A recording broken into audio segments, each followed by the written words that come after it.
Hello, folks. Good morning, good afternoon, good evening, depending on where you are around the world. And we are live. We are 30 minutes away from the start of FP1 here in China. And we have got a sprint weekend to look ahead forward to. So, just one free practice session, and within the 1 hour the teams are going to have to get the setup right, the teams are going to have to get the energy deployment system set up right, and then they're going to have to get ready for qualifying. So it's going to be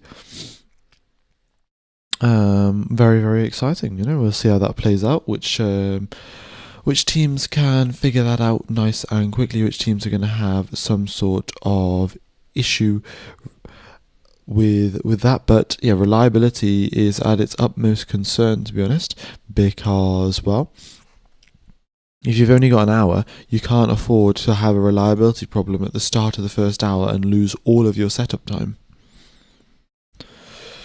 Hello, folks. Hello. Hope you're all doing all right.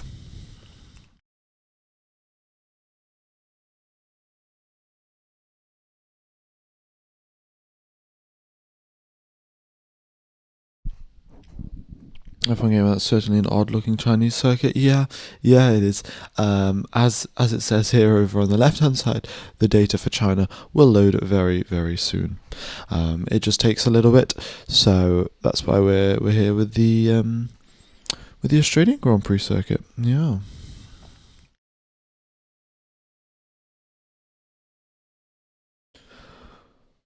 John, good F1 Gamer, good morning. Good to see you. Good to see you guys.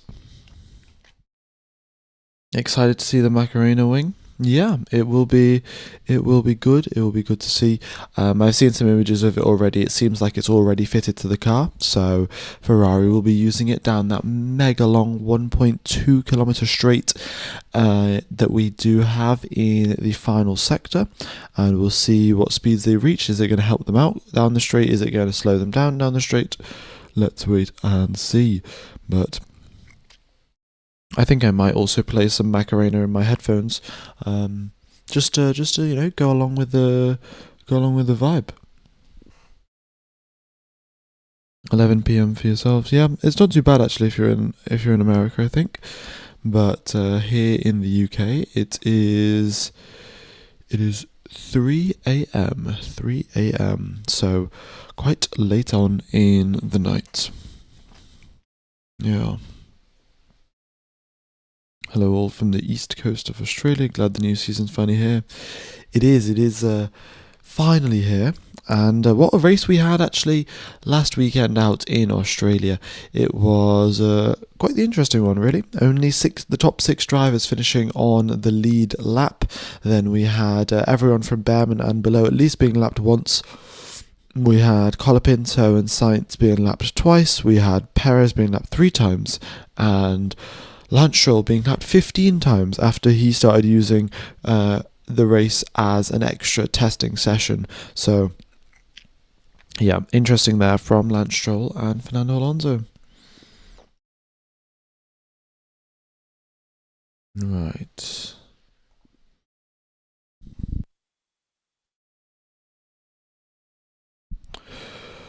Will Aston Martin complete the race this time? I think so. They probably will try to complete the race, but again, if they detect some sort of issue with their car, then I don't see why they wouldn't retire early on, just in case they do damage something. So it's difficult to tell. Maybe they found some sort of fix to their vibration problems. They, as far as I know, they've got problems with the vibrations passing from the engine into the chassis. So the easiest way, or I guess the best way to sort of fix that, would be via the engine mounts.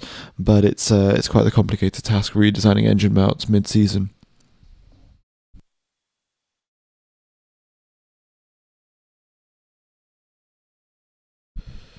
It's midnight here in Brazil. Let's go Bortoleto. Yeah, Bortoleto. I mean, did pretty well, didn't he? 9th position, scoring points with Audi for their first ever Formula One race, which is good to see from them. a nice power unit that they've developed as well. Unfortunately, didn't work out for Nico Hülkenberg at the start of the race, but for Bortoleto, it was a pretty solid power unit, and yeah, well, he should be happy to happy going forwards. Audi, they've still got that interesting sort of side pod design that they had in preseason testing, and they're continuing on with it, and things seem to be working well.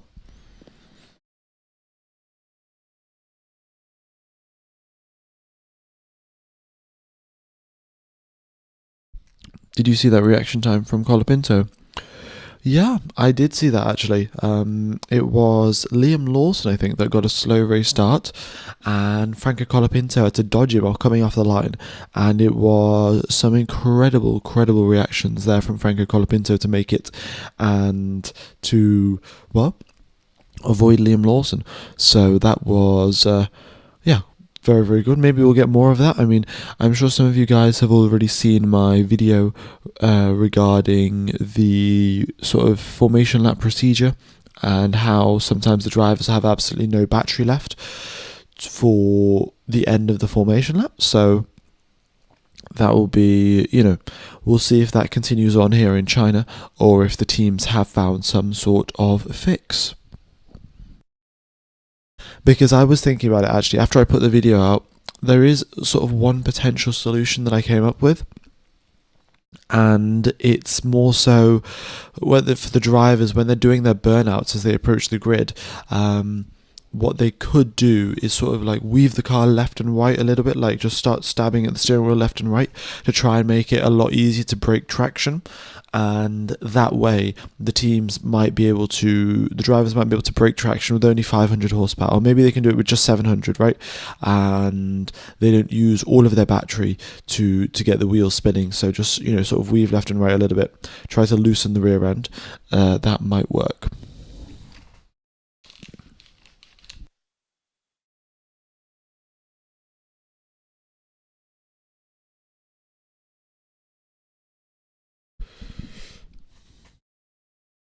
Your CP voice is pretty great. Well, thank you. I'm, I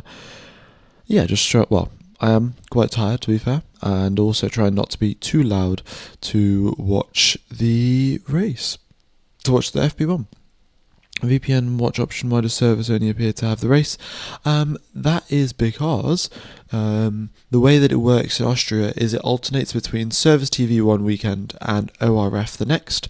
So you can still get the VPN for $1 actually. I did say actually during the Australian stream that the $1 offer was going to finish, but Proton VPN, I had a bit of a discussion with them and they said, the sales are looking good with the $1 offer, so we're happy for you to continue using it. So we are continuing on with the $1 offer. I don't know how long we'll continue on for it, but at least for this race and the race in Japan, you guys can get Proton VPN for $1 if you're interested, but this time if you go onto ORF Formula 1, you'll be able to watch the coverage.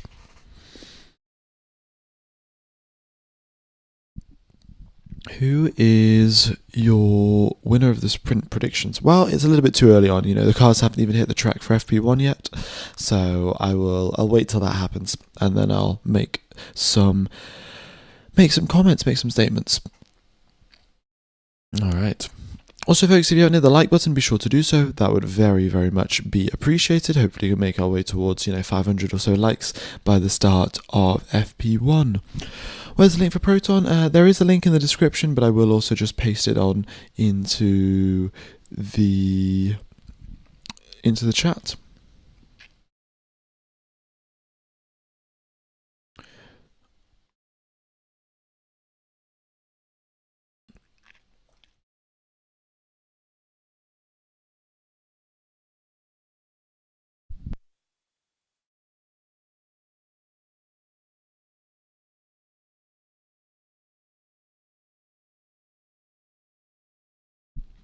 Thoughts on Lindblad? Lindblad has done a pretty good job, hasn't he? For his first ever race in Formula 1, gone on and scored points. So, I've got to say, what else can you really ask from the guy? He's outdone his teammate, and he is up in the top 10. So, brilliant job from him. and should be, well, got more things to come, I think.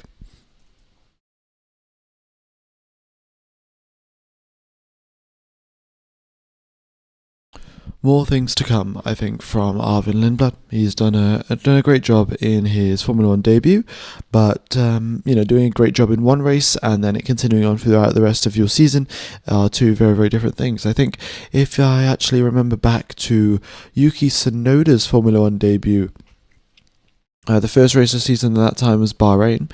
He did quite well in that race, actually, and that was, I think, partially due to the fact that Bahrain's one of his good circuits. Another reason is that he did pre-season testing in Bahrain, which meant that going into the first race had loads of practice, loads of experience driving around the racetrack. But yeah, Tsunoda did great in his first race of the season with AlphaTauri, but then, as the season progressed, it was not at the exact same level.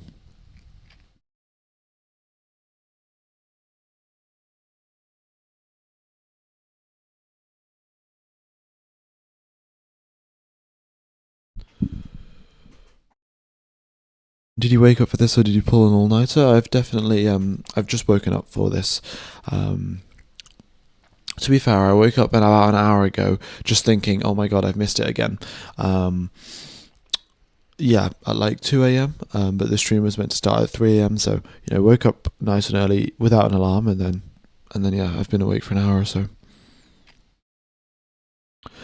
I will put on the last year's poll time, but again, with these new cars, last year's poll time isn't all that relevant, to be honest. So yeah.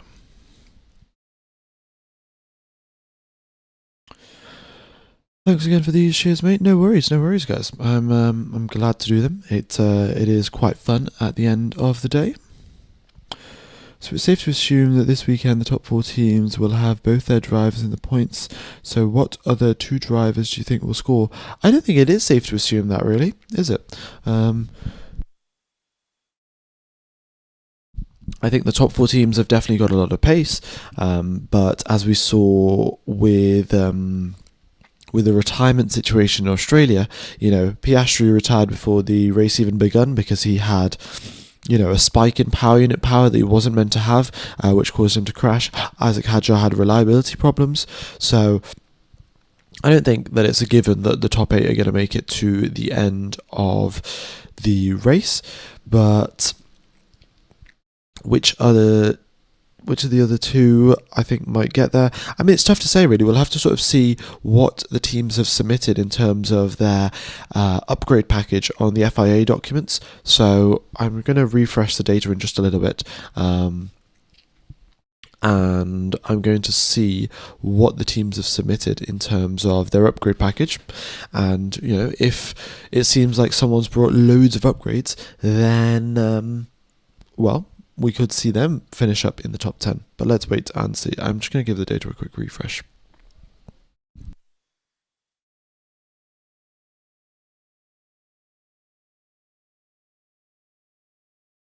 Okay, no data is loaded just yet. Normally we'll have to wait about 2 or 3 more minutes. Williams is overweight. Exactly, yeah, that's the thing. So Williams is overweight. So if they can, find more places where they can reduce the weight of the car, and they've, made those changes in between Australia and China, it's, a little tight for time, a little difficult to fly out, especially with the situation in the Middle East right now. But, if they can get the parts there to China, then, they'll definitely be using them.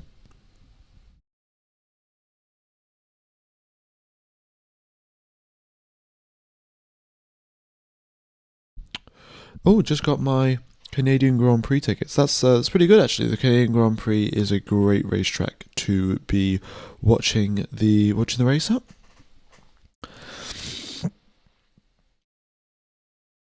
Seems like engine issues. Merc has more data that isn't sharing. Yeah, that is an interesting situation. We've got what seems to be quite a big disparity between how the Mercedes power unit performs in the Mercedes car and how the Mercedes power unit performs in the Williams or in the McLaren or in the Alpine.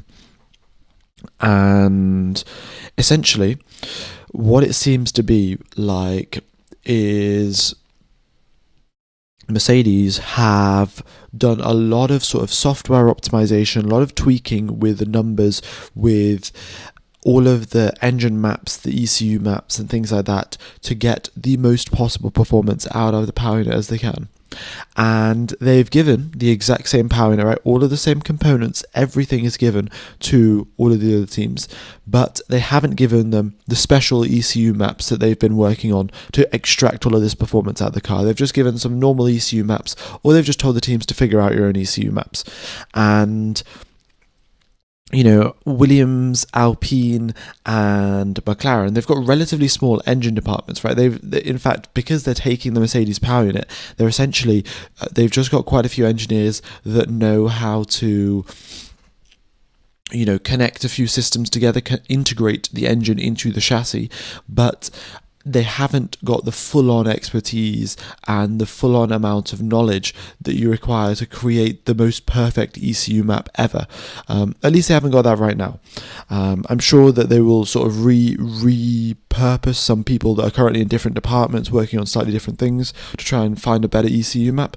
But as of right now, McLaren, Alpine, and Williams have not got an ECU map that is anywhere near as good as the one that the Mercedes Works team's got.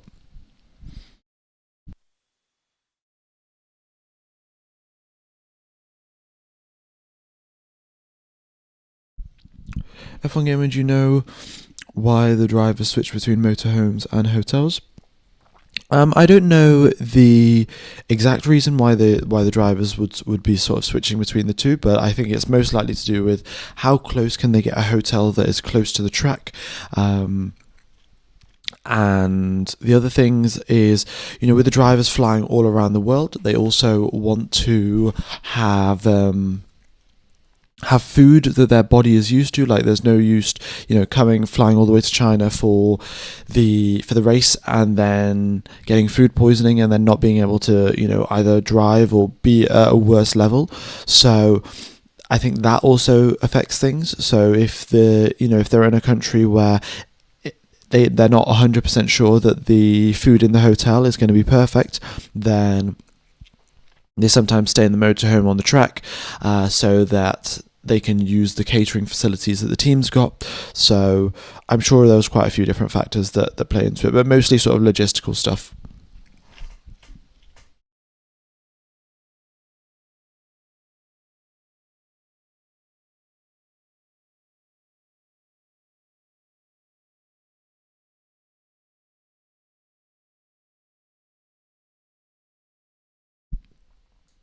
Okie dokes, I guess that can go over there.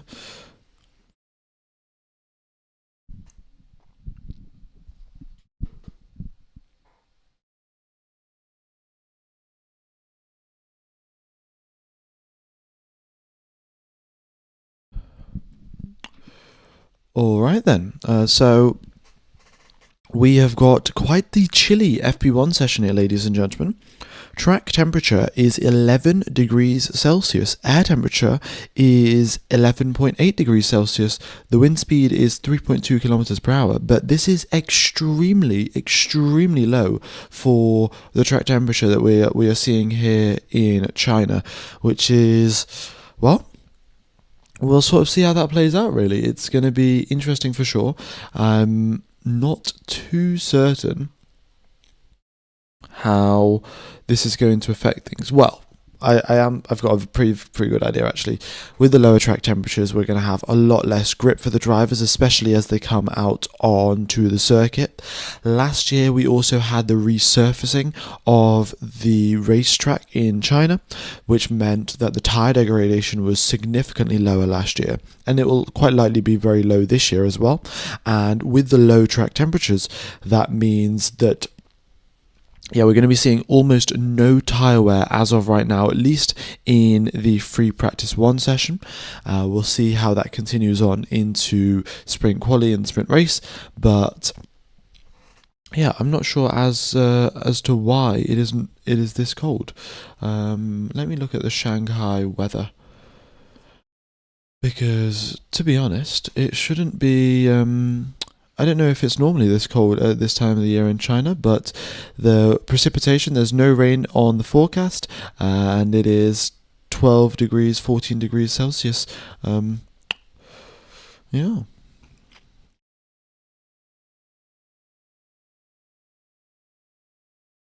Have I already discussed pit stop times? Yeah, I have. Well, I haven't discussed those already, but it's FP1. It's not the most relevant thing in the world. It's going to be a 24-second pit stop time, and I suspect it will probably be the drivers are going to do a one stop because of the long pit stop time, and also because of the low tire degradation.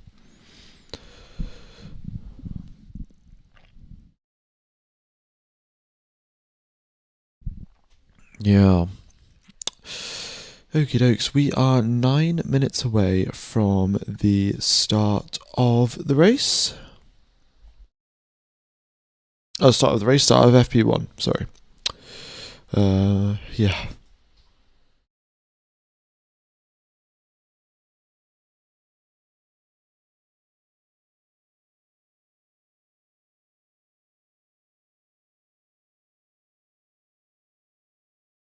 Okie dokes. So, what else is there really to talk about? The wind temperature is going to be relatively low. Oh, yeah, this is the other thing, folks. Let's have a look at the FIA documents.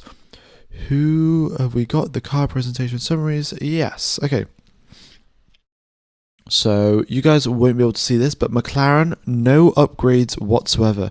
Mercedes, no upgrades whatsoever. Red Bull, no upgrades whatsoever. Ferrari have got a little rear wing, or not a rear wing, they've got a little wing that they've added on the halo pillar. This is just to add a little bit more downforce, and it makes the halo slightly wider. We'll see, if that affects the visibility of the drivers, but they've got a little winglet that they've added to the halo to increase their downforce package. No updates for Williams. We've got Racing Bulls with a slightly different rear brake duct, and that is pretty standard. Aston Martin with no upgrades. Haas have brought some upgrades to the sort of the lower section of their rear wing. So you've got the rear wing mounting point. So this section over here that you can see up on the screen, Haas have brought some upgrades there. We've got Audi that have brought sort of a new front wing, as you can see. So an updated end plate and an updated nose design. And then we have Cadillac with changes to their diffuser and changes to their mirror holding things to try and reduce the vibrations. So that is the upgrade packages. So just Cadillac, Audi, Haas, Racing Bulls and Ferrari. None of the other teams have brought any upgrades today, folks. And that is fair enough, really. We were just in Australia 1 week ago, and especially with all of the travel issues and things like that, coming from the UK and towards China, it is totally understandable that they have not brought many significant upgrade packages.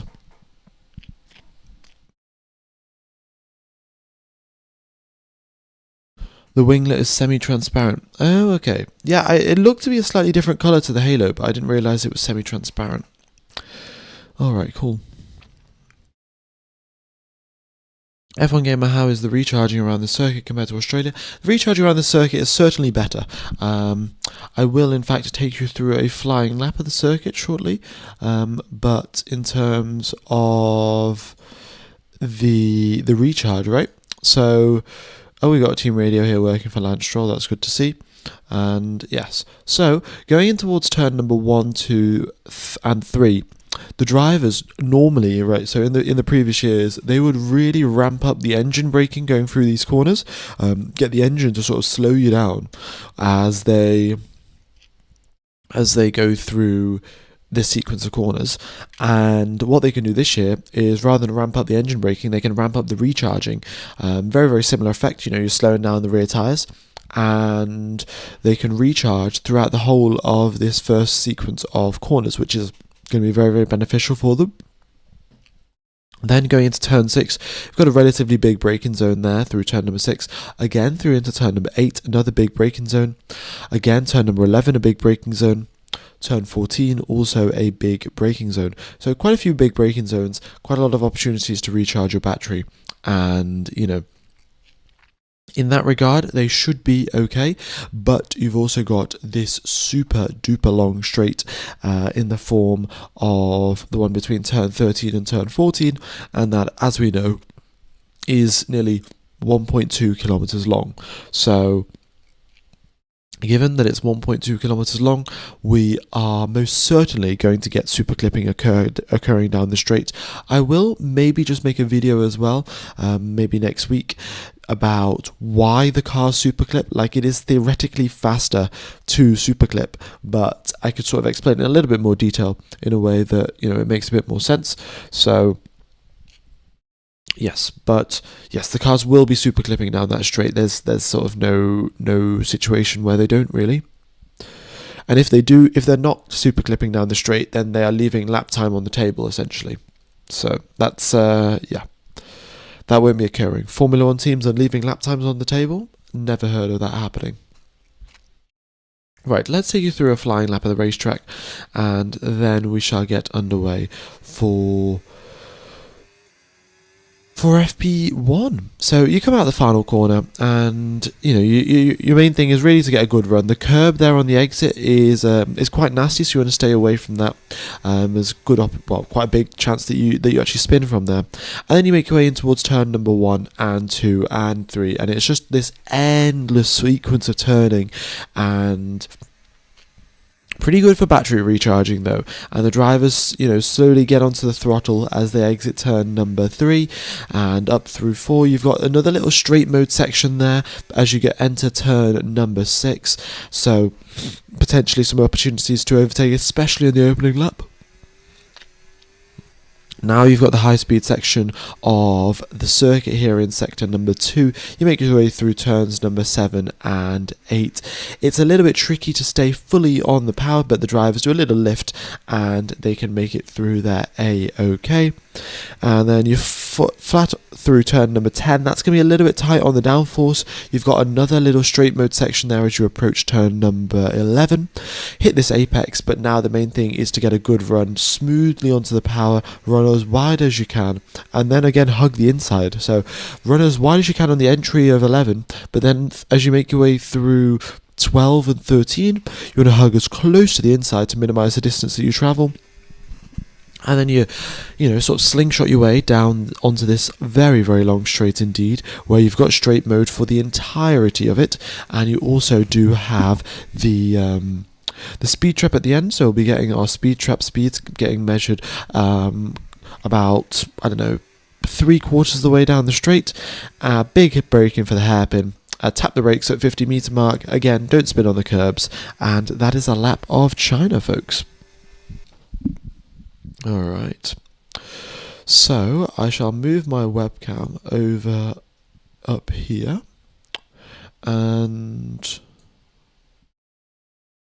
let's get ready to go to practice. We are 1 minute and 38 seconds away, and we'll be getting the drivers lining up at the end of the pit lane very, very soon.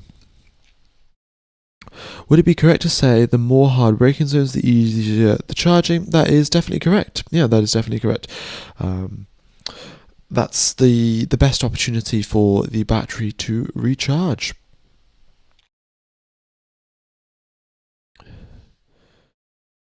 Okie dokes. So yeah, we've got most of the drivers in the car right now, and this FP1 session is going to be quite busy actually. It's not going to be, sort of your standard FP1 session where not a lot of drivers are coming out onto the circuit all the time. We're going to have quite a lot of action, which is good to see. Hope Williams perform as good as they did in 2025. Yeah, it'll be good to see what they can do really. I think once they can get the car weight under control and they gain maybe 1 or 2 tenths because of that, I think that they'll find themselves in a very good position.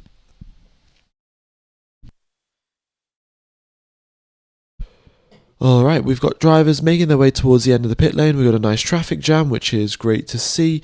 And yeah, big old queue at the end of the pit lane. So everyone coming out onto the racetrack.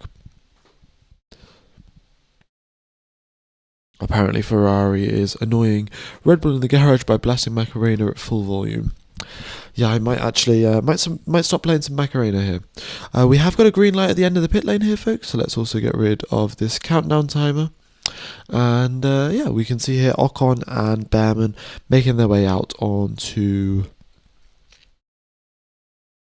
the racetrack. Following them behind is Russell. Good to see, good to see. All right, let's play the Macarena. Oh, you could play the Macarena slowed, and that's got well, that's got its own set of connotations, hasn't it?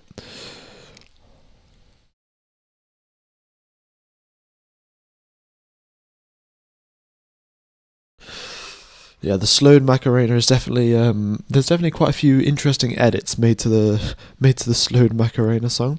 Alright, Fernando Alonso out on a set of soft tyres. By the looks of it, everyone else is out on a set of mediums. Are there major benefits to the core track in China? It means that the drivers can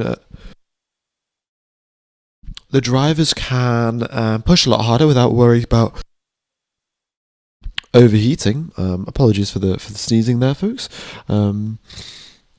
But yeah, that's about it really. They're going to have quite a few issues actually warming the tyres up coming out of the pit lane, so there's going to be a lot of weaving left and right, a lot, maybe, even 2 laps to build up tyre temperature. But yeah, track temperature has rapidly started increasing. It started at 11, now it's up to 16. Okay.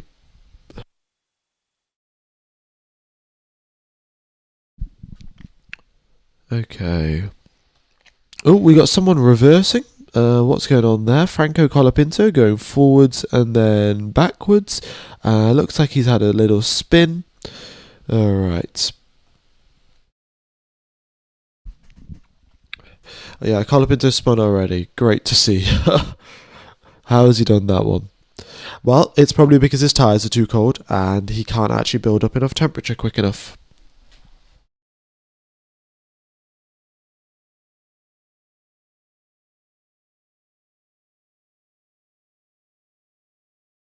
Alright, just the Aston Martins on soft tyres, everyone else out on mediums. I guess Aston Martin aren't too worried about using their soft tyres because they're probably not going to make it through into Q2 or Q3, so they might as well use them in FP1. Yeah, going through turn number 9, Franco Colapinto spun. It's quite a difficult corner really because you've got all of this momentum as you're going through turn number 8 where you're sort of you're turning right, and then you've got to straighten that out and also brake, and then also start turning into the left again. And if you get the weight transfer wrong and you sort of too harsh on the steering wheel while the temperatures of the tires are too cold, I can understand how a spin could occur. Another rear lock-up spin. Yeah, I mean it's just well. That's what the teams are trying to do, right? They're trying to do what Mercedes have got, where they ramp up the rear tyre, sort of the recharge phase of it, loads, but you always run the risk of locking your rear tyres. We saw Max Verstappen do that, and we're going to see more of it. Yeah, Norris apparently spun as well. We've just got a replay here.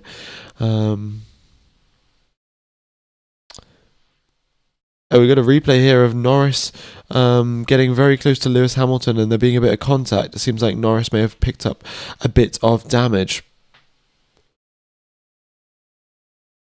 Or maybe that was Lewis, I'm not sure, but it seemed like a tiny little piece of carbon fibre flew around. Got a yellow flag. Track hazard. We'll see if they come over the radio to say what sort of debris there is or what.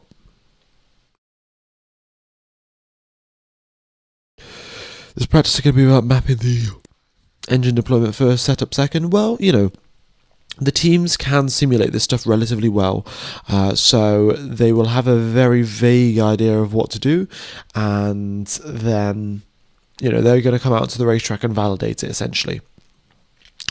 Oh, Hamilton rear locking again for him as he enters turn number 6. Yeah, this is what I'm saying, folks. I'm pretty sure I said it during the quali debrief video, but yeah, we're going to see loads more of this. Rear locking for the drivers. What's with the GPS data showing the cars going backwards into traffic? I don't know. It's not always the most accurate thing in the world. You know, you can see Lawson. It says he's going backwards, but I'm sure these issues will get worked out by the time we get ready for quali. Oh my goodness me! There is such a big queue down there at the end of the circuit. Yeah. Alright, Gasly into the 1 minute 37, so yeah, about 5 seconds quicker than the competition, so he's definitely started to pick up the pace a lot earlier on than everyone else. Bortoleto and Hulkenberg, second and third, good to see. We got Perez up into 6th, Ocon into 7th, Behrman up into 1st. Hey mate, is Service Live showing this? No folks, Service Live is not showing it this weekend. It is going to be ORF, so that's what I'm watching it on. So ORF rather than Service TV. So that's O for Oscar, R for Race, F for Ferrari. If you Google that, then you'll be able to watch the Formula One for $1 a month using Proton VPN. So if you guys are interested, go ahead and check out the link in the description. Check the link out in the chat, and you'll be able to watch the Formula One race for the price of $1. Alright, Charles Leclerc, purple in sector number 1. Norris is up into 3rd position, Verstappen into 2nd, Antonelli currently up at the top, a second clear. Very, very exciting stuff, folks. Very, very exciting stuff.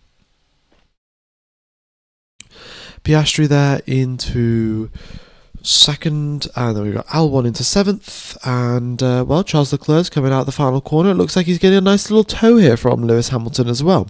Hamilton is across the line to 10th, Charles Leclerc into 2nd. That's the other thing, folks. We've been discussing about the battery and the recharging and all of this, but very, very frequently do we see drivers trying to organise themselves tows for going down the back straight. It can help loads, and we may be seeing a bit more of that as well this season, especially in this weekend's sprint qualifying. Alright. How bad is the super clipping? Well, unfortunately, folks, the GPS speed data is not working as of right now. The speed trap data is working, which you can see there with Charles Leclerc going 320 k's down the straight. And there's quite a few other drivers going a little bit slower. But yes, the actual current live speed thing isn't working, so I can't give you an exact information on how much speed the drivers are losing in terms of super clipping. Yeah.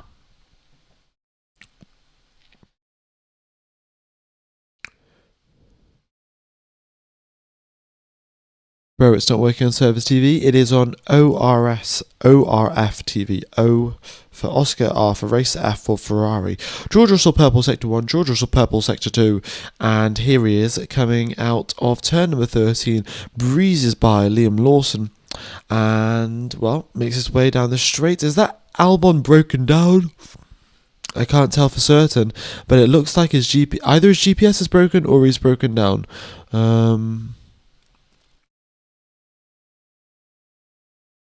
His GPS is broken. There we go. He continues on moving.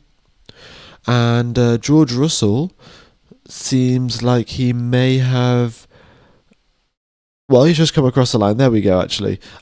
He goes 30 milliseconds clear of Kimi Antonelli, but Antonelli himself is on purple sector 1, purple sector 2, and looks like he might be able to beat his teammate. Isaac Hadjar goes up into 7th position. He is about half a second back from Max Verstappen. So, potentially for your Max Verstappen fans out there, there's still a little bit more hope, right? With qualifying in Australia, the gap being nearly 0.7 of a second, with Hadjar, where could Verstappen been, right? Was Verstappen... Oh, we got a VSC. What's this for? But yes, if Verstappen was going still in Q3, then would he be able to perform at the same level? Would he be able to go quicker than Hadjar by 3/10, 4/10, 5/10? Okay, it looks like there's potential debris at the final corner, and that is why we've got a VSC. And Antonelli was on a flying lap actually, and in fact, if he had just done his previous best final sector, he will have went into the 1 minute 34.2, so he will have went 8/10 quicker than his teammate George Russell if the VSC hadn't come out. There's a little piece of debris coming down the main straight, and they've just got a few marshals to go and pick them up. So yeah, the marshals have picked it up, and we're going to get ready to go to continue on, really. I think it might have been a little piece that has fallen off Gabriel Bortoletto. Oh no, we've got a replay here, Bortoletto. Big lock-up, double lock-up of the front tyres as he goes in towards turn number 6.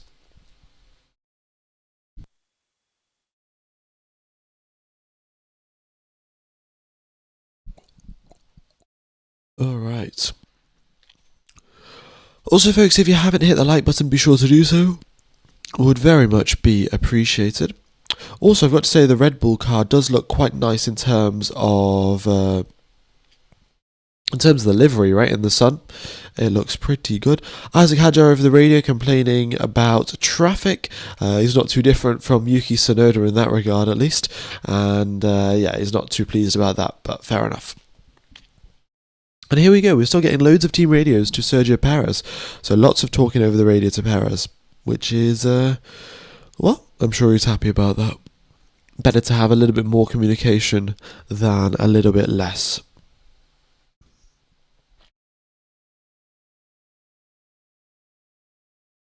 Alright, can you explain the process of sprint quali? How is it different from the regular? Well, the sprint quali is just used to determine the starting grid for the sprint race, and well, and the only difference is that it's slightly shorter compared to normal quali, and the teams also sometimes do laps on medium tyres.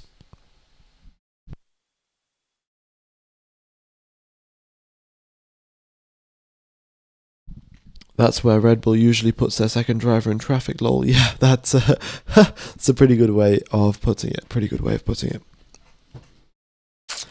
Where is Oscar? Well, folks, you can see on the screen, right? It says he's in the pit lane. So is Ocon, so is Hulkenberg, so is Stroll, so is Alonso, so is Sainz. Sainz has not got a lap time on the board here, ladies and gentlemen, and neither has Fernando Alonso. Sainz had issues, of course, back in Australia, and well, it seems like he's got yet more issues with the Williams car, and he might not be able to, well, get a lot of running done today, right? So we are 13 minutes in, and we've got a lot of other drivers that have completed, 8 laps, 7 laps, but Sainz on just 1 and in the pit lane right now. Oh, we got a double yellow in towards the final hairpin. What's going on there? Isaac Hadjar crosses the line, 4th position.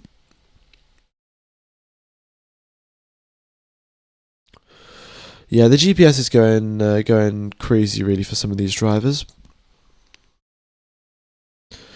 We've got a driver stopped on the circuit. Who is that? Is that Lindblad? That looks to be Lindblad, yes. Ladies and gentlemen, Arvin Lindblad has had a power unit problem. So he had Isaac Hadjar last weekend in Australia, who had a problem with his Racing Bull Ford, well, Red Bull Ford engine. And, well, Arvin Lindblad looks to have had another issue. Well, not another issue, his first issue of the year, but the second issue of the Red Bull Ford power unit. Lindblad makes his way out of the car, and he'll be, well, we've got a VSC deployed for him.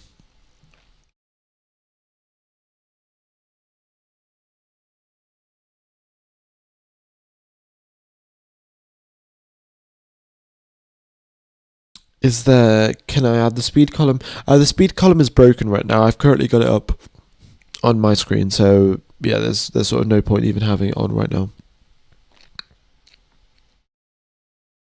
Look at Behrman's lap.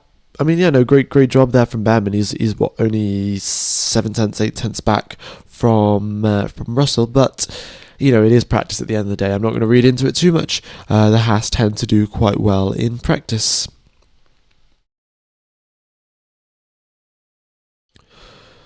All right. They are asking Valtteri Bottas not to use the curbs at turn number 12 or 13, and they're coaching Sergio Perez to get a better exit onto the main straight. This is interesting. Surely the drivers know how to do that, but I guess the teams, they've also got the data, right? They can see what the drivers are doing, so they can at least try something, see if it works or not. How's Ferrari's wing? Seems to be alright. Wait, I actually haven't seen an image of a Ferrari using that, but I'm pretty sure they are. I saw an image of it being installed to the car. I haven't actually seen a shot on track of it flipping around, because they probably would have normally shown it on the replay, right? If they were going to use it. But they have definitely shipped it out to China, so I don't see why they wouldn't use it.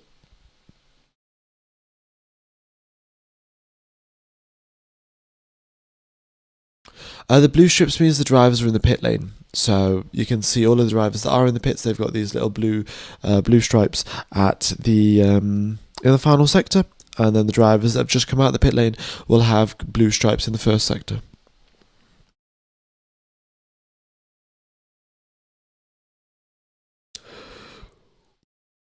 Car was running, but didn't blow up. Yeah, I mean, even if it's still running, right, they still asked him to stop because they must have found some sort of issue in the data. So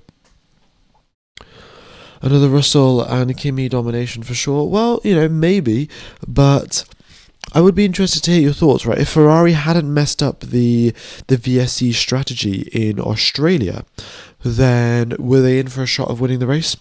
Were they still only going to end up in third and fourth position? Who knows? It looks like Fernando Alonso is finally getting ready to go out now, so whatever issue and work was going on with the car for him seems to have been totally resolved, and he should be making his way out onto the circuit soon enough to get some more laps done.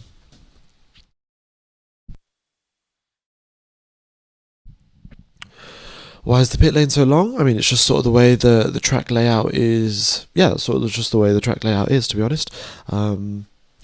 So 24 seconds lost in the pit lane for the drivers when they come into the pits, which is quite a long amount of time actually, and I'm sure will probably result in us having a one-stop race.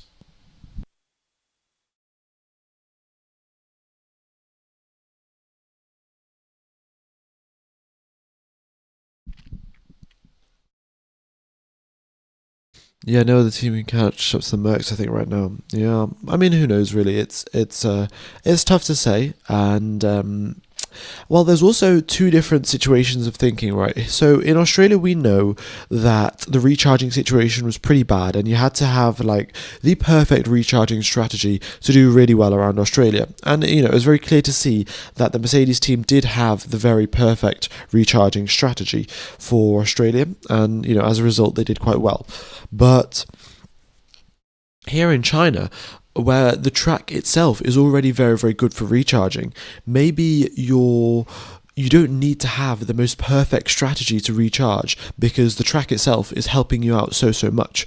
So that could potentially help the other teams close up on Mercedes, because Mercedes seem to have this recharging thing figured out. The other teams don't. So it could help the other teams, but there's also another line of thinking that's saying, because the teams are going to be doing way more recharging here in China, then Mercedes' advantage is going to get even bigger. And it's just, there's no way of knowing which one is actually going to be correct until, we see the drivers out in quali and out in the race. But yeah, both of those options sort of present themselves as reasonably valid. Another thing I'd like to talk about is that there's been a lot of talk really about, is this artificial, is this not artificial, and I sort of agree with you, right? When it feels a little artificial, where you just have one driver overtake one driver, and then they recharge their battery, and then they lose the position, and then they keep swapping around like Russell and Leclerc were at the start of the race in Australia. However, is that any more artificial than the DRS overtakes that we've had? A lot of the battles, if you remember, one battle that sticks out to us quite well, I think, is the battle that happened between Max Verstappen and Charles Leclerc at the start of 2022 in Bahrain, in Saudi, and all of those battles were totally facilitated by DRS. The drivers would use DRS, they'd go side by side into a corner, they'd get on the brakes, and whoever braked the latest would win and would get into the corner in the lead. But is that similar to what we've got now with the battery recharging situation, where we just have the drivers, rather than DRS is the thing that's allowing them to overtake, it's the battery recharge? Like, it is definitely interesting, and maybe that aspect of the racing could be called similar, but I still think that with the battery you see a lot of not flat out driving, whereas with DRS at least the drivers would be driving flat out to try and get into the DRS window to get to then brake super late into the corner to try and set up an overtake. But with the battery, it seems like there's more and more sort of management stuff, things going on, like the drivers managing their tyres, the drivers managing the battery, doing lifting and coasting, which I think is not sort of in the spirit of Formula One. But everyone's entitled to their own opinion, so that's sort of what I think. But we'll see. Maybe the teams are going to have a discussion at the end of the race here in China. After the race is over, they're going to have sort of a consultation meeting, I guess, with the FIA, and potentially there could be some tweaks to the rules made for the rest of the season. Again, what's the element on the Ferrari Halo? It's literally, they've just added this tiny little wing, like it's not all that big, and they've just mounted it onto the Halo, and it should, add a tiny little amount of downforce, redirect a little bit of the air away from the driver's helmet, which is particularly unaerodynamic, right? Like, it's not generating a whole lot of downforce or anything like that, so it's deflecting a bit of air away from that, and just helping out the Ferrari team with even more grip. And Ferrari have got the Macarena wing, just to confirm. That is what they are using this weekend.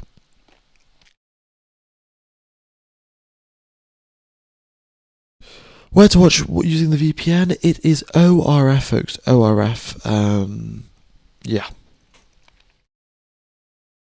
Alex Albon into 13th position. We get Fernando Alonso putting a lap time on the board. That's 17th position for him. We are 20 minutes into FP1, and Carlos Sainz yet to come out onto the racetrack.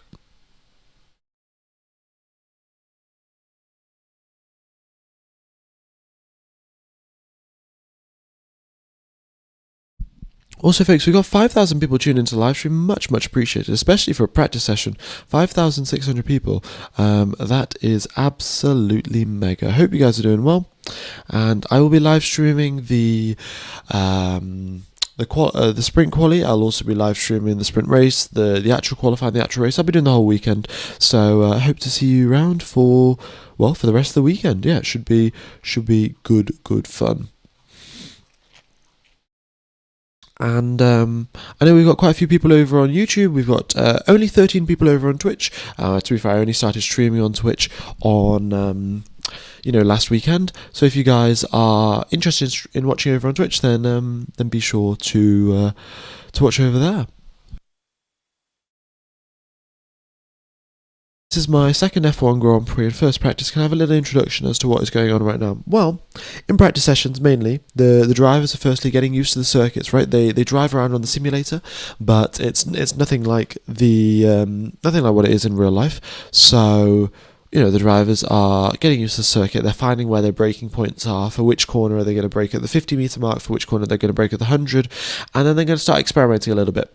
Oh, is it beneficial that if I, compromise one corner to get a better exit into the next corner?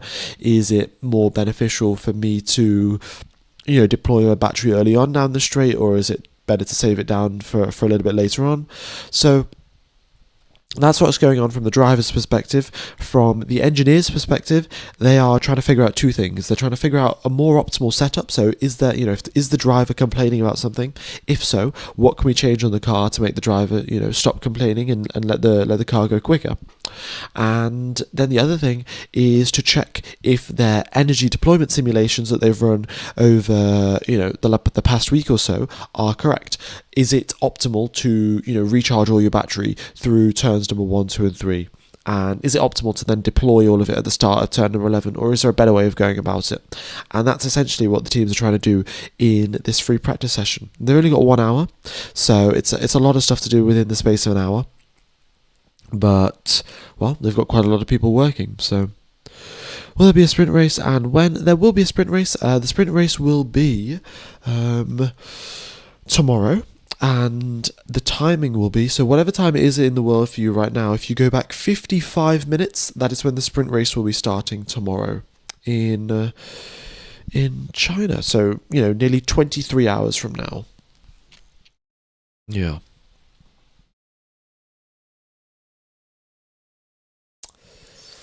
Hamilton on softs. Yeah, he is out on softs actually. So let's see what his times will be. The teams will have to do some qualifying simulations, right? We are getting towards qualifying, so it makes total and utter sense for the drivers to do some quali sims. Yeah.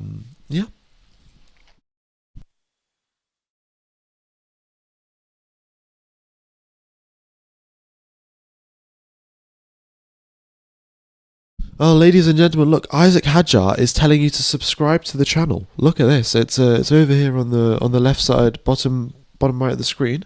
You can see. Wait, in fact, you know what I'm going to do? I'm going to highlight it. Isaac Hadjar saying to subscribe to the channel. So, I mean, if Hadjar's telling you to subscribe, clearly something must be going correctly, right? So, yeah. Thanks everyone for pointing it out in the chat. But yes, much appreciated, folks. Everyone that has hit the subscribe button. It looks like we are well on our way to 235k. Lap guide. All right, I will do that actually. I will take you through a flying lap of the circuit. So here we go then. I'm going to cover up the data for a little bit, right? Just while we do the flying lap. So you make your way through the final corner. Get onto the power as early as you can. And, you make your way down the straight. At this point, you're just moving over to the left-hand side and setting yourself up for turn number 1. You tap on the brakes a little bit and then let the engine brake and do the rest of the work. The drivers will be using a lot of the energy regen going through this first corner to slow the car down. Then you slowly onto the power through turn number 3 and 4. You do want to hug the inside line through 4, obviously not touch the grass like I did there. You've got a little bit of a straight mode as you enter turn number 6. It's definitely very easy to lock the rears here. It's also a little bit of a downhill braking, so that means that your rear tyres are more unloaded than you would normally expect, and because they're more unloaded, you're more likely to lock the rears. Through turn number 7 and 8, very, very high speed corners. You've got a big change of direction, so the drivers have to be super smooth on the steering wheel. We saw Colapinto spin here. Again, you're braking, you're turning. It's quite difficult on the tyres, especially if they aren't particularly warm. Lewis Hamilton across the line. That's 5th position for him on a fresh set of soft tyres. Looks like he's got a reasonable amount of fuel in the car. Turn number 11 and turn number 12. You compromise the exit at turn number 11 because turn number 12 is way, way more important because you've got this mega, mega long straight now that you're flat for nearly 1.2 kilometers as you continue on for upwards of I think it's 15 seconds or so you're flat out here, so your battery can go from 100 to 0 just in this straight alone, right? And the drivers will do their absolute best not to super clip, but they probably will. Well, the drivers hope that they won't super clip, but they will super clip, and then the final corner, you just tap the brakes, flick it to the left, and job done, really. So that is that's the lap of Shanghai.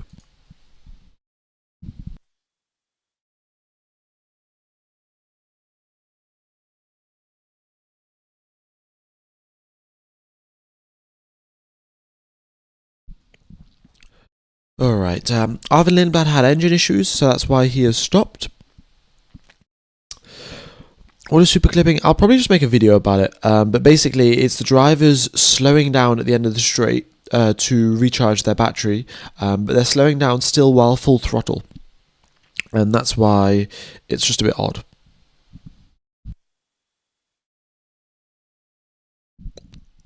Ollie is cooking, yeah, not too bad really. Fourth position there on 11 lap old medium tires as well. So you got to give the man props. He's done a nice job.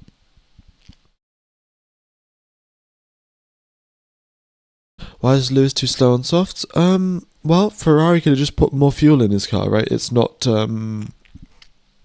that crazy to assume that that could be the case, right? What else would I like to talk about? Let's see.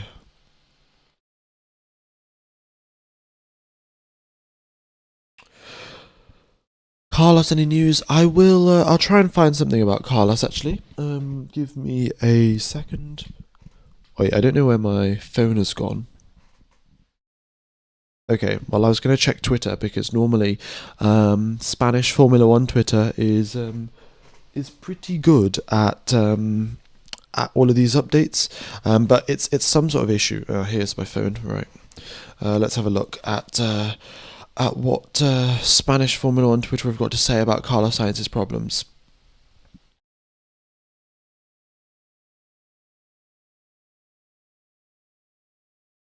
Oh, we got some updates here about Fernando Alonso. This weekend promises to be tough again for Fernando Alonso. Aston Martin does not want to talk about the number of available batteries. Honda does not provide figures, but admits that the repair work is progressing on the units damaged in Australia. The goal once again is to simply run.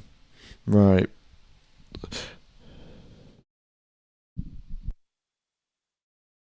Why is the Macarena named Macarena? Fred Vasseur called it that, and the name has stuck, and it's quite a nice name, I think. The Macarena is a good song, so it fits well.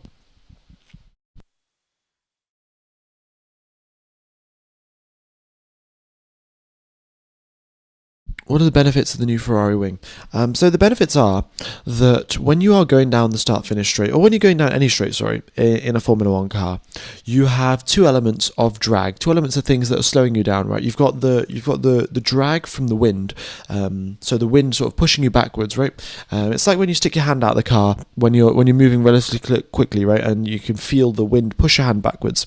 That's what drag is, and then you've also got rolling resistance, which is the friction between the tire and the ground that causes you to slow down a bit. So those are the two things that are slowing you down when you are going down the straight. And what the Macarena wing does is that it reduces the force of the rear wing, and it reduces the amount of downforce that it generates. It, in fact, produces a little bit of lift to counteract that fact. So what happens is the rear wheels aren't being squeezed into the ground as hard, and if they're not being squeezed into the ground as hard, they are not generating as much friction, which then means that they can, well, go quicker down the straights. So that is one element of it, and then potentially the flipping rear wing could also help the aerodynamic drag situation. However, that requires much more sort of accurate simulations about you've got to do an aerodynamic simulation for that, and Ferrari will have done that. Maybe there's a bit of a benefit to that, in terms of the aerodynamic stuff, but I don't think that would be that huge. The other thing that I'd like to say, there is a compromise with the Macarena ring. Like, it's not just wins all around. There is definitely some compromises. Firstly, being that the actuators that you need to flip a Formula One rear wing around, right? These wings generate upwards of 2 tons, 3 tons of downforce on there. So flipping that while you've got so much force on it is incredibly difficult, and you need some very heavy duty actuators to flip the rear wing, and that means that you've got a lot of weight in the rear wing of your car, which firstly adds weight, and secondly, it's quite high up. Like, if it was very low to the ground, then it lowers your center of gravity. It's a good thing, but the rear wing is nearly as high up as you can be on a Formula One car. So that will sort of negate a little bit of their cornering performance because they've got a slightly higher center of mass. Leclerc on 17 lap old medium tyres is in second position, not too shabby really.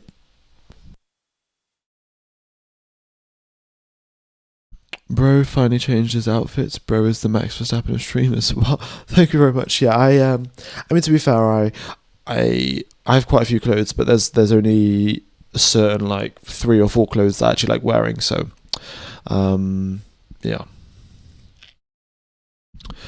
Piastri third position, not too bad from him. We've got Bortoletto improving up into 15th. Still no information on Carlos Sainz. Let's see if I can figure something out about Carlos Sainz.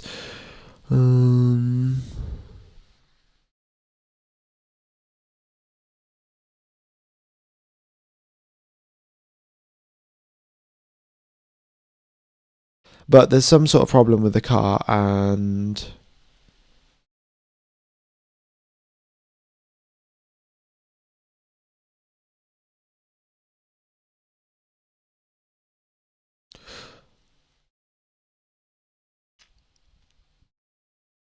how much time does the pit lane take up? It takes up 24 seconds. 24 seconds.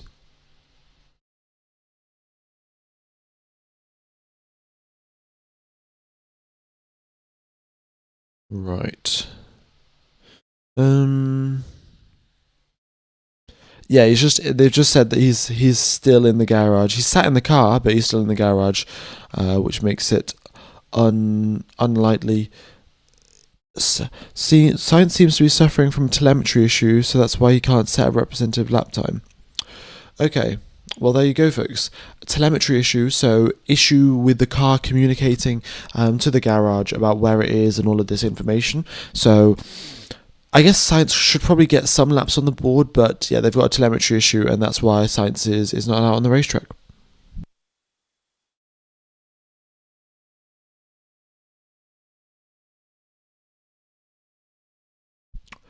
Also, folks, the other thing I wanted to say is that Sky Sports have actually got a presenter job opening up by the looks of it. So I will actually be applying to that. We'll see. We'll see if I get it. I think it's only a one-off thing. Like, it's not like a full-time job. I think for 1 or 2 races, they want someone to present from sort of social media and things like that. But I'm going to apply. I'm gonna see how that goes. I think maybe at some point it's going to go down to like a public vote. At which case I will. I'll definitely need your guys' help to put me into that vote, and maybe win. But yes, I will. That'd be pretty nice if I, Sky Sports fly me out to some races, and then I go on the air, talk about whatever.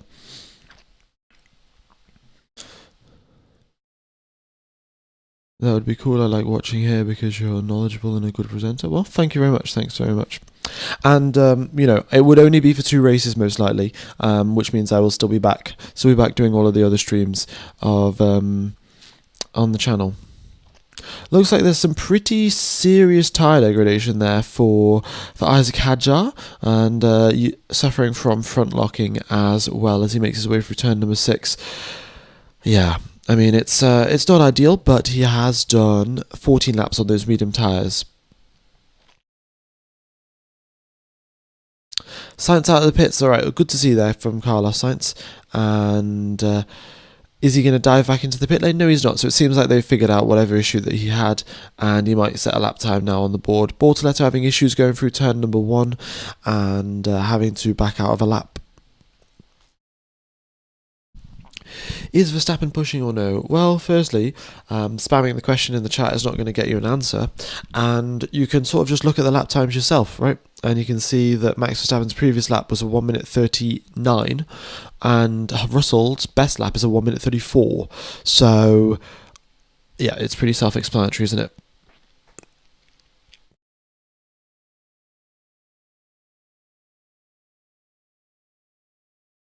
Okay. So here we go then with Kimi Antonelli and Max Verstappen. They're on 18-lap-old tires, 18-lap-old tires for Antonelli, 12-lap-old tires for Max, and Max is driving around in Antonelli's dirty air, actually trying to figure out what is the car like in dirty air. Is there any tricks that he can use? Can he downshift extra into some corners because he's got to drive through them slower, which will help him recharge his battery. Of course, there's a lot of interesting things that you can learn by sitting in someone else's dirty air in free practice.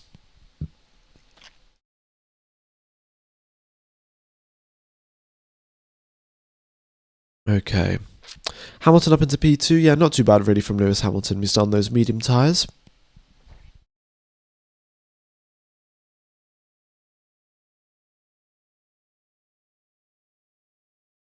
Sorry, I missed the details. What race are you going to present for Sky Sports? I haven't presented. There's an opportunity, right? Like there's like you've got to apply and you've got to send in your social media links and your experience and things like that. I think it would be the Dutch Grand Prix or the Spanish Grand Prix, so one of the two. I would potentially be a presenter. I don't think I'd be a commentator. Like I wouldn't be there like doing what I'm doing now, but I would be there at the racetrack, making a few comments here and there. So who knows? Who knows? Lewis is slow, man. Well, I don't think I don't think he's pushing too hard at the end of the day, folks. As you can see there on the right hand side of the track map, sprint quali starts in 3 hours and 19 minutes. So ideally, you don't want to crash your car now and then give your mechanics a big old repair job to do over the lunch break. So yeah, it's fair enough that drivers aren't pushing. If they give you a choice, cover the pit lane. Yeah, I think the pit lane definitely the place to be. Also, track temperature has really increased up now. We're up to 24 degrees Celsius, so it's nearly doubled since when we started, which is it's good for the drivers, of course. As the track warms up, it means that the car's a bit more grippy when they come out the pit lane.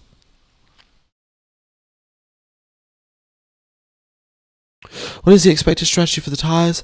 It might just be a medium to hard, but it is a little bit too early to tell.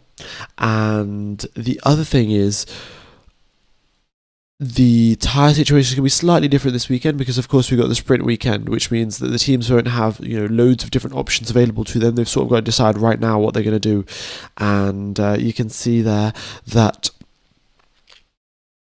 the teams will be doing, the teams have done 17, 18, 21 laps on these medium tyres, and they're trying to emulate a distance of a sprint race on one set of tyres so that they can, figure out, should I do the sprint race on hard, should I do it on mediums, what's the best way forward. Is there any chance of rain this weekend? Is there any chance of rain? As far as I know, no. I will double check, as always, but I think it seems to be fairly dry in Shanghai at this time of the year. Yep, 0% chance of rain, apart from potentially a 10% chance on Sunday, but it looks pretty slim, if I'm going to be honest with you.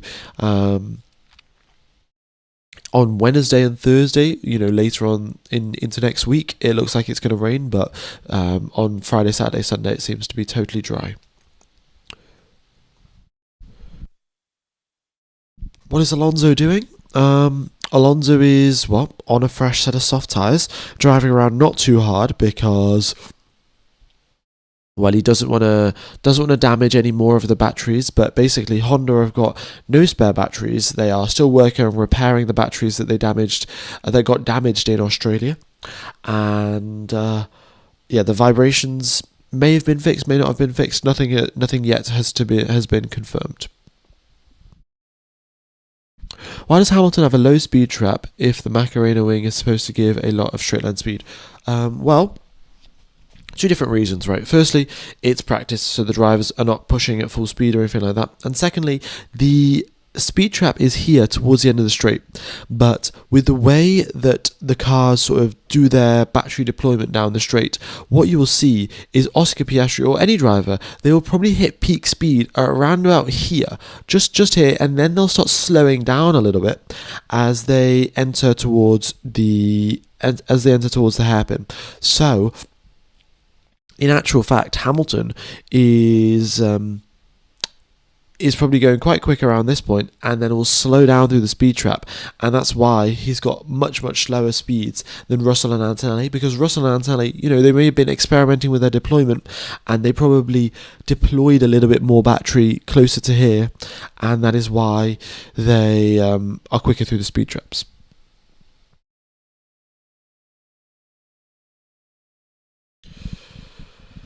Max is pushing now, is he? What's his first sector? 26.5. I don't think Max is pushing. Oh, apologies there, folks. Some of you may have just got some adverts.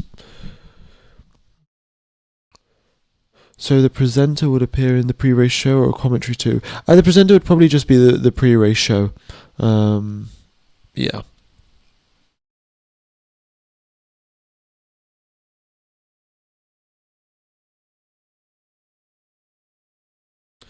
The Red Bull is destroying his tyres. Yes, that is something that I did see actually, folks. A few people did a bit of data analysis at the end of the Australian Grand Prix. They corrected for the loss of fuel and, the cars getting lighter and things like that. And it seems like the Red Bull is the worst car out of the top teams on its tyres. They are just... Oh, Franco Colapinto stopped in the pit lane. Okay, well that is... that's a very convenient place to stop there, mate. But yes, an issue there for Franco Colapinto. He stopped in the pit lane. And what was I talking about just then? God, my brain really isn't working at 4 a.m. in the morning. I was just talking about something. Someone in the chat's probably going to remind me. But Franco Colapinto stopped in the pit lane. And... tyres. I was talking about tyres. Oh, yeah, the Red Bull burning through his tyres. Yeah. Red Bull just seemed to have a load of tyre wear. So, that partially could have been, of course, Max Verstappen. He had to make his way through the grid. So, because he had to make his way through the grid, he was sat in a bit more dirty air and his tyres were overheating a bit more. And that's why it looked like he had tyre degradation. Of course, Hadjar didn't finish the race. So, we don't have, that much accurate information from him. So, it was mainly based off Max Verstappen. So, that could be slightly skewed. But it does seem like the Red Bull is a lot harder on its tyres compared to the other teams.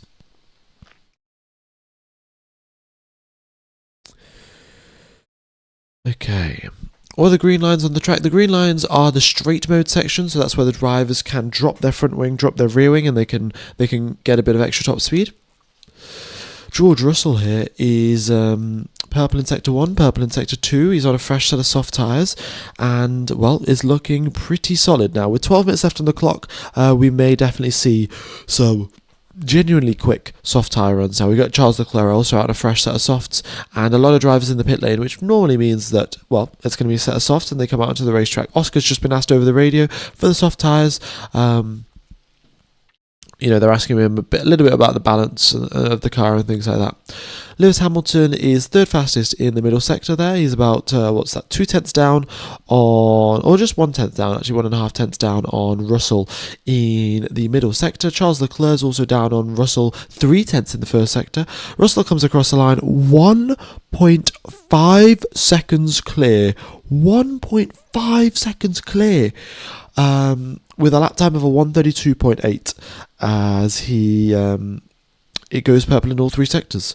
Also, the wind is picking up a little bit. We've got a 10.8 km per hour wind from the easterly direction, which I think gives the drivers a bit of a tailwind down the straight, which is quite nice for them, a bit more top speed.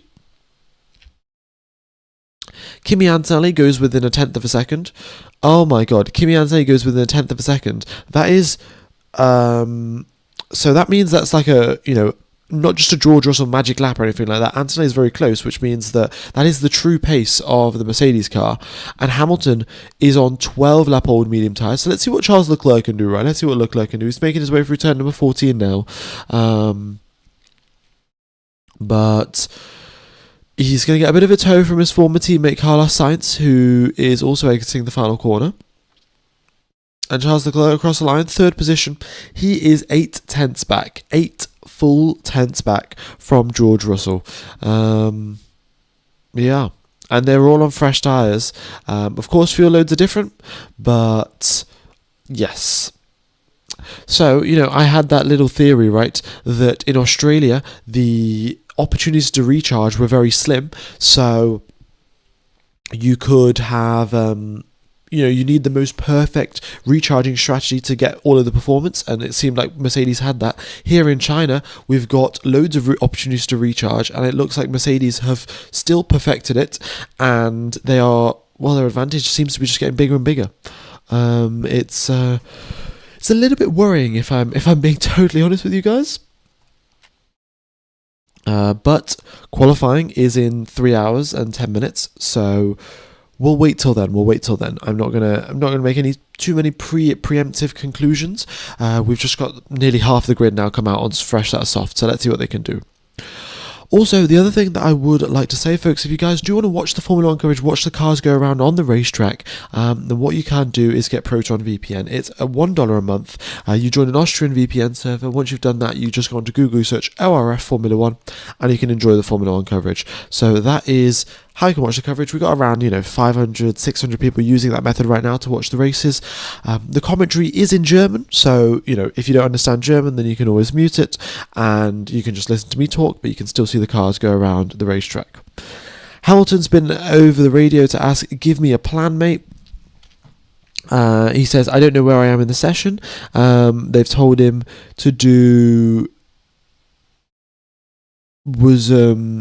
he's asking over the radio, I'm P3, where can I improve, am I quicker on the previous lap and things like that. So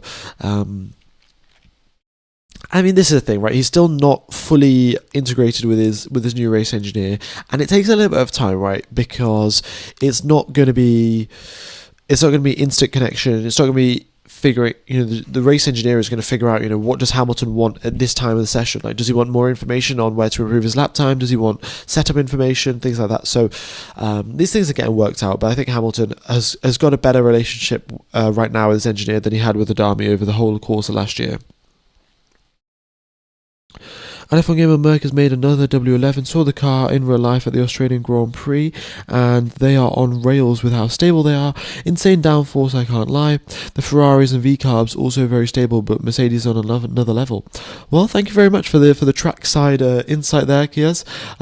Good to see you on the stream, and hope you're doing all right. But yes, the Mercedes does look, not only have they developed a good engine package, but they are also very, very good in the corners. It's not just one and done. For Mercedes, it's a pretty well-rounded package, and that's why they can pull such a significant margin, right? If they were slow in the corners but quick down the straights, then the Ferraris would be much, much closer. But as of right now, the gap stands at 8.5 tenths. F1 Gamer, will you be covering the 24 hours of Nürburgring? Max's lineup is pretty strong in F1 in terms. It's like Max, Charles, Oscar, and Hulkenberg. Please cover it. It would be fun. It could be fun. However, a 24-hour live stream could be potentially brutal.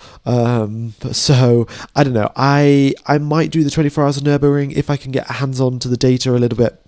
But it would again then depend on. Maybe I'll just do Max Verstappen stints, and then the stream can just be up. But I'll just be commentating if Max Verstappen's driving. But yeah, cannot confirm. Yeah, Russell increases his gap a little bit there as well. Yeah, he does another personal best on his previous lap and goes about a tenth quicker. Just do the start and the finish of the 24 hours. Yeah, maybe.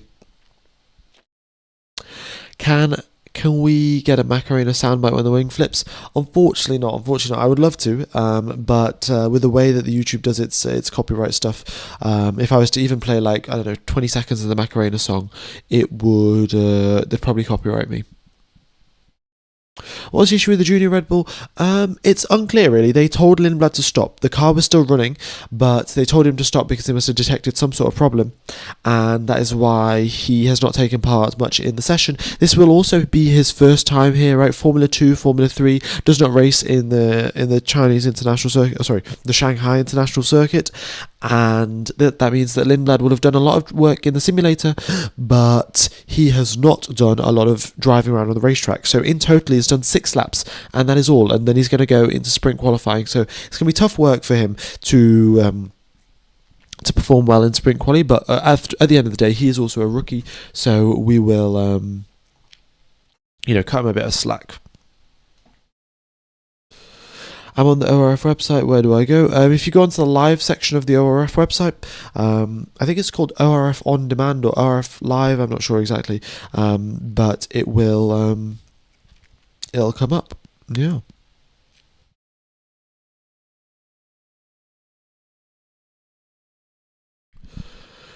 Verstappen is not flying, is he? Yeah, 1.8 seconds off the pace is Max Verstappen. Oh my goodness me. What is going on there? He is quite a bit quicker than Hadjar, but Hadjar hasn't actually done a quick lap yet on softs. Verstappen says over the radio the FIA Delta for cars is not working. I think that's potentially referring to the speed that the drivers have to do on the slow laps, because he may have encountered a bit of traffic or so on his flying lap. We've got Antonelli purple in Sector 1, marginally down in Sector 2, and Oscar Piastri across the line. He goes 7/10 back from the Mercedes of George Russell, so it seems like maybe the McLarens are looking a little bit better this weekend than they were last weekend relatively, and Piastri is ahead of his teammate Norris, at least so far this weekend, by about 2/10.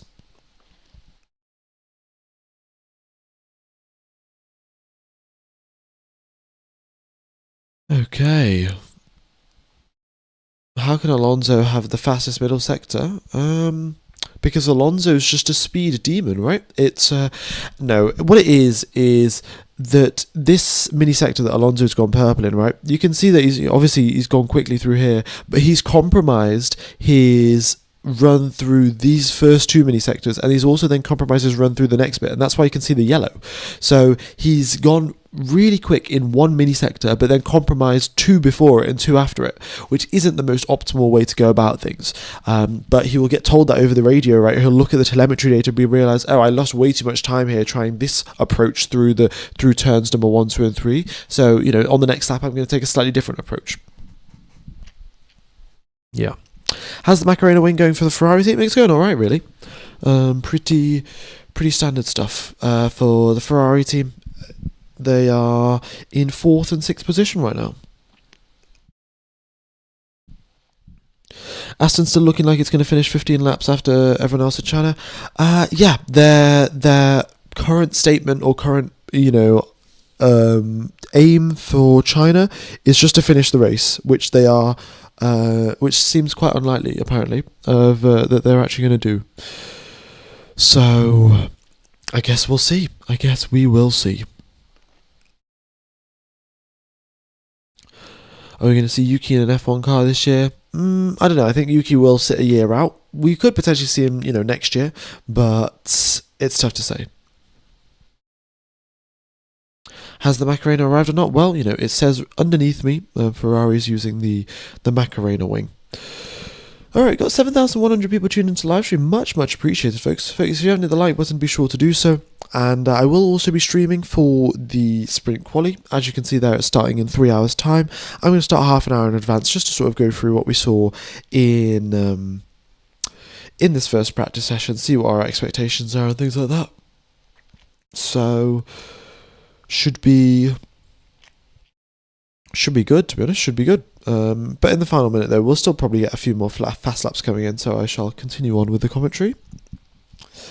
Red Bull is at Audi's level. Well, Red Bull, I'm sure they have still got a bit more pace to reveal. It's not just what they have right now. Where is Perez? Perez is in the pit lane, in dead last, 22nd position for Sergio Perez. But Cadillac have brought some Cadillac have brought some upgrades, so hopefully that gets them a little bit closer to the teams up at the front.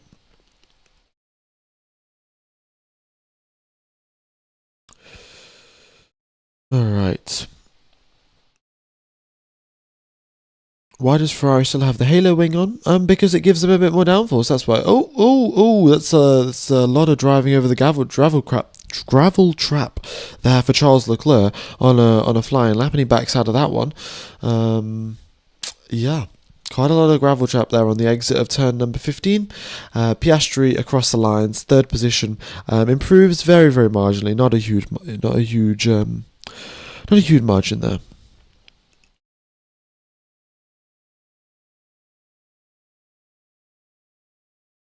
All right. Gravel. Yeah, yeah, my brain isn't braining. Let's put it that way. Okay, very nice. Oh, we've got 69 people watching. That's very, very nice indeed. I'm such a mature individual. All right. All right, there we go. The clock hit 0 at the end of FP1 here in China, and we've got the drivers driving around now, and well, they'll be doing the final laps and coming into the pits, to be honest. A few quick laps still yet to come in, though. We've got Franco Colapinto on a flying lap, so is Bortoletto, so is Norris. Norris goes quicker than Piastri by about 2/10, and, well, the McLarens are looking relatively quick compared to the Mercedes power unit. And, this is the thing, at the end of the day, the dominance that we saw from the Mercedes and how their power unit was so good in Australia compared to the other cars, I think that was down to the software optimizations, and you can have people basically working 24/7 on trying to find improvements to the code, trying to find improvements to how you're deploying the battery, how you're recharging the battery. So yes, I think that the McLaren may have done that, right? They may have got a few engineers together, said, this is your task, this is what we've got to do.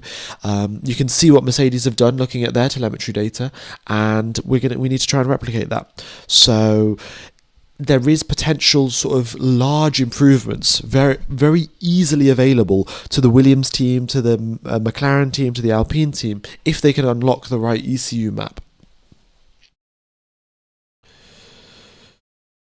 Okay.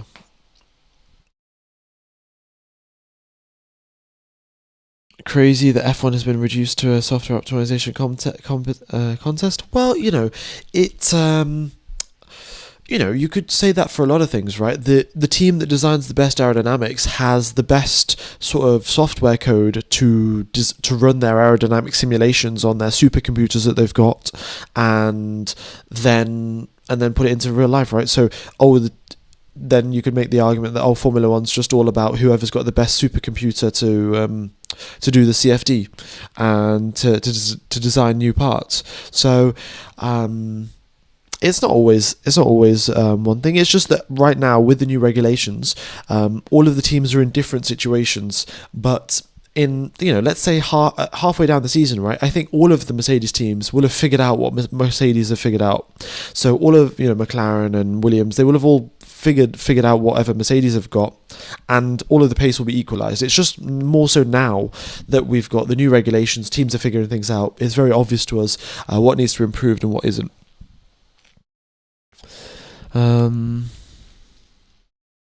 But that is all from me, folks. So the clock has hit 0. We've got Russell and Anthony 1-2, Norris, Piastri 3-4, Charles Leclerc and Hamilton 5-6, and Max Verstappen in 8th position. Okay, so that's all from me. The drivers are going to be making their way back into the pit lane very, very soon now. So, yeah. I think that is all. So what I'm going to do now, I'm going to end the stream. I'll take you over to the stream for the sprint quali. If you guys could just hit the like button on that, it would be much, much appreciated. It helps out the algorithm so much, and makes up for the fact that I missed the quali stream last weekend. So hopefully we get quite a few people watching the quali stream. But yes, once the stream finishes, it will just take you right over there, and I'm probably going to end the stream in about 10 seconds. So much appreciated everyone tuning in, and I will be live in 2 hours and 26 minutes. Bye bye, folks. Bye bye.